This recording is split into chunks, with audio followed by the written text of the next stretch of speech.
Gjysmë finale e këtij edicioni të shtëpisë më të famshme në Shqipëri skaloi pak para përfundimit të spektaklit. Duke dalë nga shtëpia Loredana dhe Jozi, ky i fundit e qelloi me shoplak gjistin saqë uli në tokë.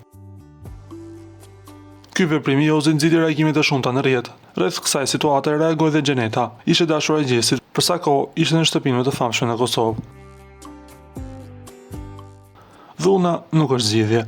Asnjë arsye nuk e justifikon dhunën, as në familje, as në rrugë, as në internet. Respekto, dëgjo, fol me mirësi. Stop dhunës, respekt, shkroi Xheneta Fetau në profilin e saj social Instagram. Lutem klikoni tek butoni subscribe për të marrë të rejat më të fundit nga showbizi shqiptar.